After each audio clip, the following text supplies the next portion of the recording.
Bienvenidos al comentario de la lección de Escuela Sabática, lección número 6, la hora de su juicio. Ya estamos prácticamente a la mitad de este trimestre. Estamos en la lección número 6, 3 mensajes cósmicos. Y el título de esta lección es la hora de su juicio. Ahora, veamos que el texto mismo dice en Apocalipsis 14:7, la hora de su juicio ha llegado. Pensé que era el juicio de nosotros. ¿Por qué el juicio de Él? Ante el universo entero, en esta lucha cósmica entre el bien y el mal, en esta lucha intergaláctica entre Dios, Cristo y Satanás, la hora de su juicio, Satanás dice que Dios es injusto, que es arbitrario, que es un tirano, que es un dictador. Eso es lo que dice Satanás de Dios. La cruz demuestra que Dios es amor, es misericordia y justicia.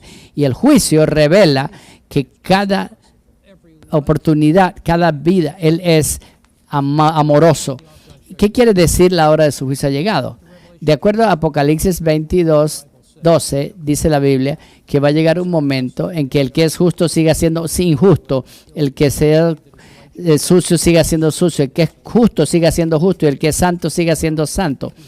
Y dice que vengo pronto y tu galardón conmigo. Si Cristo viene a traer una recompensa, entonces tiene que haber un juicio preliminar antes que Él venga para que cada quien pueda determinar quién va a recibir qué. Así que la Biblia enseña que en el futuro, Jesús dijo en Mateo 12:36 en adelante, dice, cada palabra ociosa el hombre dará juicio el día del juicio. Quiere decir que va a haber un juicio. Y en el tiempo de Jesús, el juicio era el futuro, pero el apóstol Pablo habla acerca del juicio y él dice que el juicio es en el futuro y que cada uno de nosotros va a enfrentarse a ese juicio. Vamos a estar ahí en el futuro. Pero cuando venimos a Apocalipsis, Juan dice que la hora del juicio ha llegado. Conectando el libro de Apocalipsis con el libro de Daniel, descubrimos cuándo va a comenzar la hora del juicio. Entonces, hablamos en Apocalipsis 14 que la hora del juicio ha llegado. Y vamos al libro de Daniel, el capítulo de Daniel 8:14, dice, hasta 2300 días y entonces el santuario será purificado. Si usted es un judío, ¿qué usted pensaría de que es el llegar a la purificación del santuario? El santuario antiguo estaba dividido en 3 partes. Acuérdese de Éxodo 25:8. Dios le dijo a Moisés, hazme un santuario que yo pueda morar con ellos. Así que Dios habló con Moisés y le dijo, hazme un santuario. En la parte de la corte, afuera del patio, del patio del frente, se hacían los sacrificios. Cuando se hacían allí los sacrificios, el sacerdote tomaba la sangre y la llevaba adentro del tabernáculo. Pasaba por el lavacro, se lavaba, se limpiaba de la sangre que había y entonces entraba al tabernáculo. La sangre era del sacrificio, era transferido del pecador al sacrificio, del sacrificio al lugar santo a través de la sangre. Y la sangre se esparcía sobre el velo que estaba en el santuario y atrás del velo estaba el lugar santísimo, estaba Dios.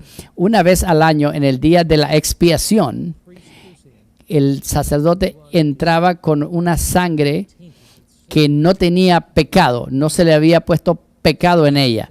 Ningún pecado se había confesado sobre esta. Y él esparcía esa sangre para limpiar el santuario. Y ese pecado se colocaba en la cabeza del cordero que iba a representar a Satanás, que se iba a llevar al desierto a morir. Ahora, ¿cuál es el significado de todo esto? ¿Qué pasaba en Israel el día de la expiación? El día de la expiación también se llama el Yom Kippur, quiere decir la hora del juicio. Por 10 días antes de ese día se sonaban las trompetas y se avisaba para que la gente se pusiera en línea con sus pecados y la gente entendiera el concepto que el santuario se iba a ser purificado en el día de juicio. Y en 2300 días el santuario será purificado. Quiere decir que en un tiempo, desde el día de Daniel en adelante, en la Biblia, en la profecía bíblica, teniendo en cuenta que un día profético es igual a un año, entonces hay un periodo de años del tiempo de Daniel, que Daniel estaba familiarizado y que es significativo.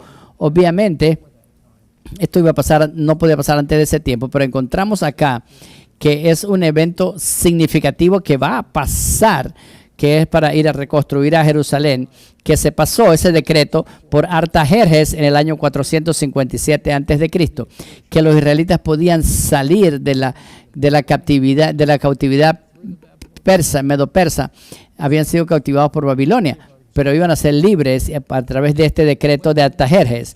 Cuando usted mira estos 2300 años, esta profecía termina en el capítulo 9, 26 y 27. Daniel no lo entiende completamente, así que cae desmayado. Cuando Daniel se desmaya, después de esto, él ora en el capítulo 9 y el ángel regresa. Y esto es lo más maravilloso. En el capítulo 9 hay una profecía pequeña que se ha quitado de los 2300 años. Es una profecía de 490 años que es específicamente para la nación judía. Pienso que lo más maravilloso de esta profecía es que nos da una prueba matemática de la verdad del Mesías. Hay muchos escépticos que cuando estudian esta profecía dicen esta prueba matemática es demasiado fuerte, es muy convincente y se han convertido en cristianos. En Daniel 9, el capítulo 24, el versículo 24 en adelante, podemos leer. Mira lo que dice esta prueba matemática, tan clara como dijo Josh McDowell.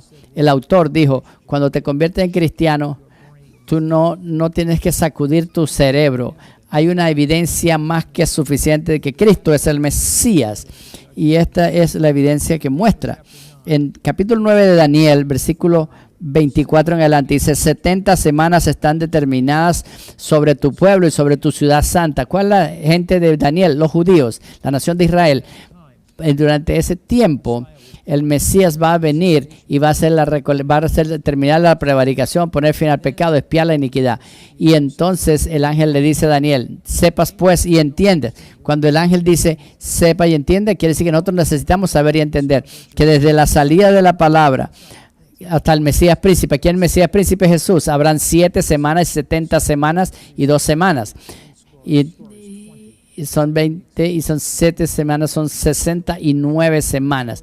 Del momento que sale el decreto para hacer Jerusalén hasta la venida del Mesías, cuando Jesús iba a ser ungido por el Espíritu Santo y ser bautizado, habían 69 semanas proféticas. ¿Cuántos días en una semana? 7. ¿Cuántos años? 7. 483. 483 años, desde 457 hasta el bautismo del Mesías, porque no hay año cero. Te lleva exactamente, precisamente al año 27, y es en el otoño del 27 cuando fue el decreto del año 47 para ir a la destrucción de Jerusalén. Ahora, esto nos lleva hasta la primavera, desde el otoño del decreto, nos lleva al momento en que Cristo fue bautizado en el otoño del 27. Jesús es más que un filósofo, es el Cristo divino de la Biblia y es realmente el Hijo, la palabra de Dios. La Biblia decía que hay 7 años más, una semana más, porque 483, para llegar a los 490 necesitaba 7 más. Y esa última semana profética, esos últimos 7 años, dice que a la mitad de la semana serían 3 y medio. Va a acabar con el sacrificio y no por sí mismo. En el medio de esa semana, 3 años y medio, nos lleva desde el otoño a la primavera, ¿cuál es la fiesta judía? La Pascua. Y Jesucristo, siendo nuestra Pascua, es sacrificado exactamente en la primavera del 31. Y 3 años más nos lleva al 34. Y eso es cuando se termina la gracia de Israel, porque los judíos rajan sus vestiduras y de eso nos lleva al año 34. Precisamente, Dios habla acerca del juicio que se abre y pueden ver con sus ojos al Cristo. Cuando nosotros avanzamos esos 490 años que están separados de los 2300 años, si usted resta estos, quedan 1800, porque al quitar eso quedan 810 más. Y cuando se suman estos, llegamos a 1844. ¿Qué pasa en 1844? Jesucristo empieza su fase final de ministerio, su juicio final de la raza humana, donde la maldad es finalmente destruida y todos los falsos profetas son expuestos y Cristo toma el reino y la gloria. Todo el reino viene a ser a Cristo y lo da a sus santos. Esta lección nos muestra sin ninguna duda que realmente Cristo es el Mesías y que nosotros estamos viviendo ahora en la hora del juicio. ¿Qué tenemos que hacer nosotros en la hora del juicio? ¿Cuál es nuestra responsabilidad? Así como los judíos hacían, tenemos que arrepentir nuestras almas y arrepentirnos y nosotros entregar nuestras vidas. Ese es nuestro llamado, para que en este tiempo final nosotros no haya nada en medio entre nosotros y Jesús, podamos tener una línea directa, un compromiso directo con Jesús, para que podamos decir que no hay nada que hace estorbo entre Dios y yo. Ninguna de las cosas de este mundo nos puedan separar. Nada se atraviesa entre Cristo y Dios. Oremos.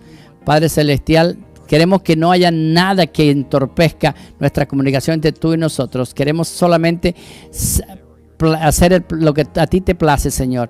Límpianos, Señor, adentro y haznos uno contigo. En el nombre de Cristo Jesús. Amén.